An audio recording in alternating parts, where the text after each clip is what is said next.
Welcome to episode 14 of the Super Parent Podcast, and I am your host, Dr. Nick Fanning.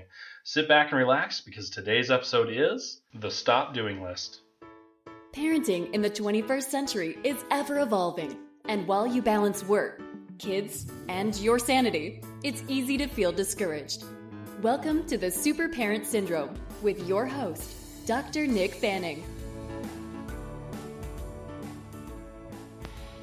Hey, you beautiful parents out there, this is Dr. Nick Fanning again, and I am so glad that you're spending some of your precious time with me this week. But I have to say, and this has been my catchphrase from the beginning, if you have kids, if you have work, you then have fears, you have doubts, and I'm telling you, you are not alone. And this week is something that I'm particularly passionate about because it has been a game changer for this year. And, the reason why is that every year we set these new resolutions, these things that we should be doing or start doing.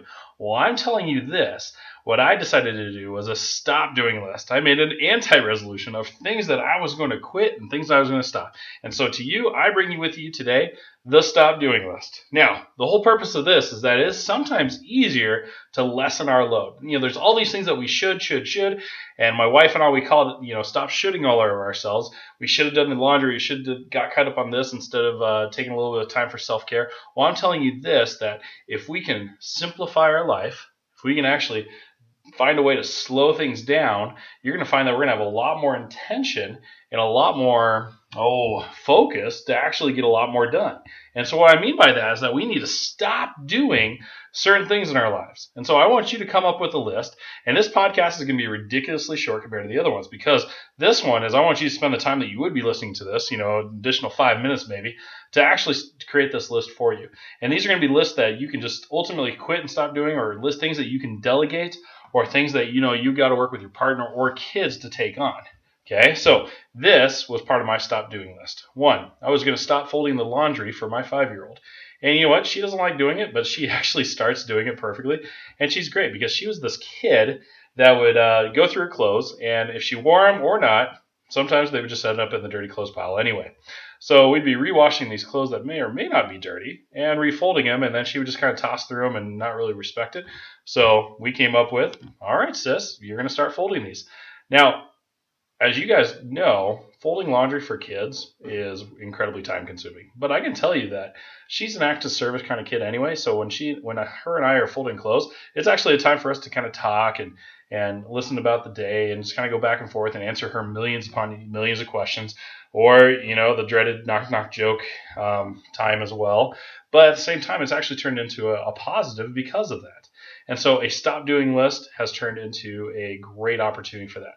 Now, there's other things in your life that you're going to have to do that. In business, I had to do a lot of stop doing stuff. So stop doing some of the book work, stop doing some of the payroll, or things that I wasn't really passionate about, and definitely things that were taken away from my focus of doing with clients, more of the business end of stuff. And so then over the course of this next year, my stop doing list is including that. One of my big stop doing list items last year was taking x-rays. And so I got a radio tech that does that for me now. That was incredible for freeing up time, and I got to be a lot more productive and a lot more things taken care of.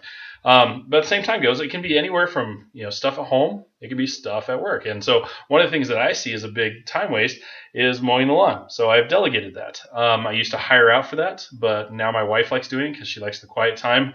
I know there's a motor running, but it's a time where she doesn't hear the kids screaming. And so when I come home and I can have some one-on-one time with the kids, she's out mowing because she actually enjoys that. Now, that was one of those things that we just found through our own strength, that there are certain things we like doing. I like doing dishes. She likes bathing the kids.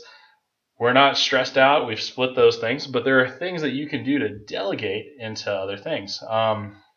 Another great example is sweeping, vacuuming, stuff like that. You can have the kids help out, get their chores done, or even hire out if you need to, if you can afford to. Because here's the thing: if you can be that much more productive during those little moments, then you're going to be able to make more money. You're going to spend more time with the kids, and ultimately you're going to be a lot more happy.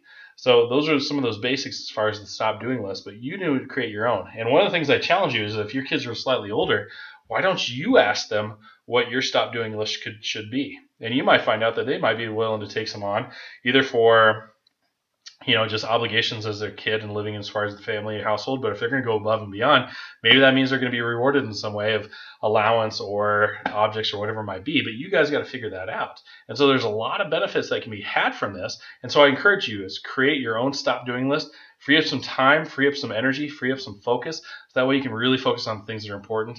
And I think this is going to be the time where you can actually change your life and go for it. So this is the beginning of the second quarter. I think this can have huge implications for you, both in business, body, being balance, the kids, the family, everything for that. So that's my challenge for you, parents. Again, thank you so much for spending time with me. This is Dr. Nick Fanning, signing off. Thanks for listening to another episode of The Super Parent Syndrome. Please be sure to visit peptalksforparents.com for more content and our free newsletter. And remember, you are not alone.